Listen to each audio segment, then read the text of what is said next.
Greetings, fellow Ozians. My name is Victoria, and today we're going to be diving into the wonderful world of Wicked. If you've spent any time in musical theater or around musical theater people, you've probably heard of Wicked. Whether that name gives you a warm, fuzzy feeling that takes you back to your first trip to New York, or it gives you war flashbacks of a dozen 15-year-olds singing the same cut over and over and just missing that high F for the spring musical, chances are it gave you a pretty strong reaction. The big question is, why is Wicked so popular? Sorry, I had to. I hope you'll join me as we embark on a journey to the land of Oz and try to discover why Wicked is so wonderful. Grab your broomsticks because this is a journey you're not going to want to miss. To begin, let's dive into the heart of what Wicked is. A great plot. Although it could be reduced to a simple prelude of The Wizard of Oz, it's such a more complex story than that.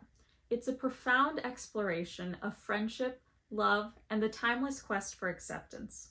While so many musicals, and I mean so many musicals, focus on romantic storylines, the intricate relationship between Elphaba, the Wicked Witch, and Glinda, the Good Witch, takes center stage in a story of transformation, redemption, and empowerment unfolds in glittering green. In the plot, one of the most important things is obviously the characters. Elphaba and Glinda are both multifaceted, relatable characters who add depth to the story. Neither of them is perfect, and they're both ultimately striving to do the best they can. Although Glinda, or Galinda, is generally deemed as being vapid and superficial, ultimately she cares deeply about her friend. On the other hand, Elphaba is our protagonist, but she's far from perfect.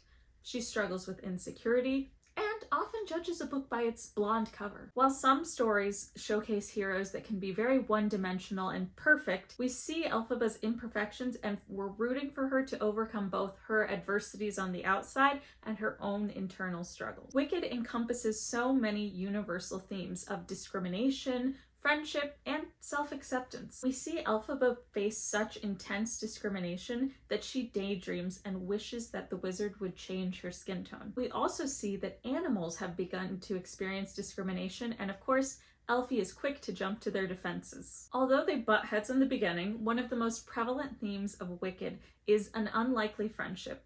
Both women learn that there's more than meets the eye, and that our best friends can be found in the most unlikely places and people. This friendship leads Elphaba and Glinda to accept their strengths and their weaknesses. This story, in addition to being so real and impactful, has a lot of emotional aspects that we can relate to. It has a lot of feelings of inadequacy and longing and eventual friendly love, as well as some romantic love, but the most important part is friendly love. Everyone can find a character that they can relate to really easily, whether you are the flippant, vapid, but actually really deep character of Fiyero, or you're the girl that doesn't really get the guy, but in the end does.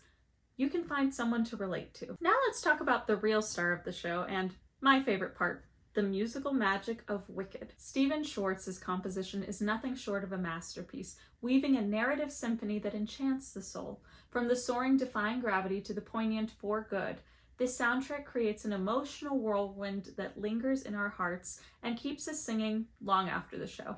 We began with the overture, a beautiful composition by Schwartz. This symphonic prologue of sorts is the key that unlocks the door to Oz, setting the stage for an enchanting story. The overture introduces us to some of the themes that we'll hear throughout the show. It immediately draws us into the world of Wicked, and the motifs in the overture lead us through the story, guiding our emotions and the themes that we'll see come up later on. The opening ensemble is honestly such a thrilling moment, both live and listening to recorded versions. It starts with a bang. It really sets the tone for, wow, this is not what I was expecting. It's a dynamic and captivating piece of music that really draws on these exciting harmonies and a lot of percussiveness, different rhythms to draw you into the story and to capture your attention right off the bat. We go on to see several wonderful pieces that really stick with us for a long time. Some of the standouts are Popular, Defying Gravity, For Good.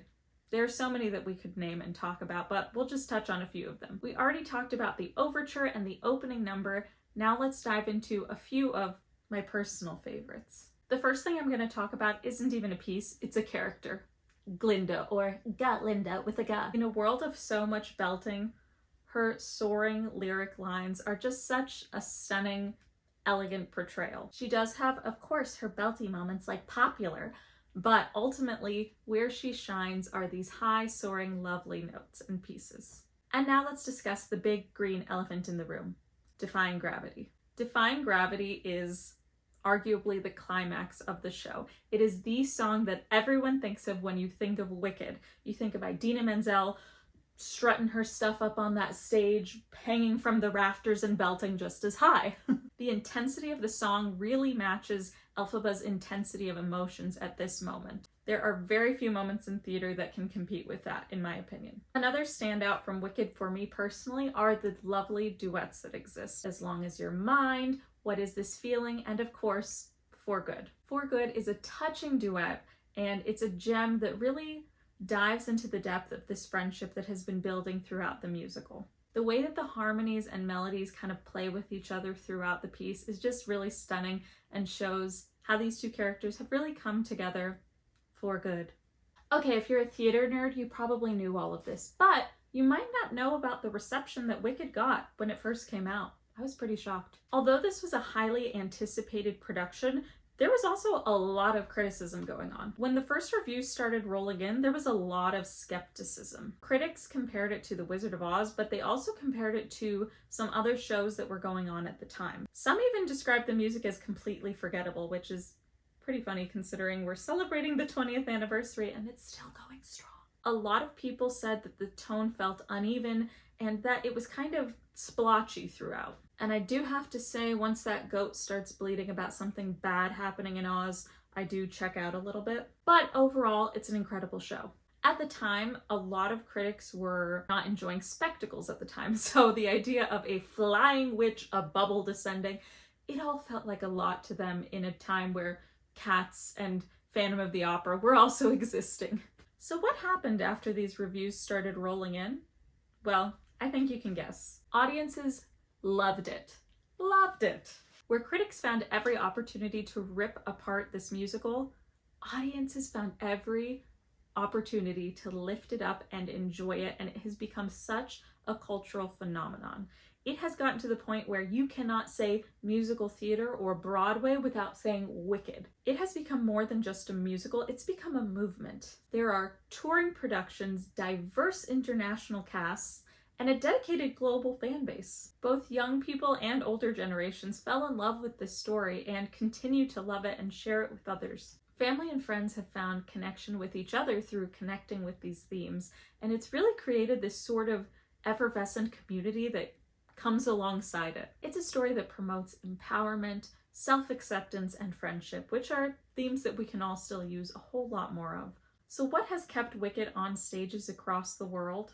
One word: magic. The magic of a captivating plot, wonderful characters, mesmerizing music, and an amazing fan base has kept this musical going, and I think it's going to keep it going for a while longer. Whether you're a first-time visitor to Oz and the Emerald City or a seasoned fan who's seen it more than once, Wicked has proven itself to be an enjoyable experience for all.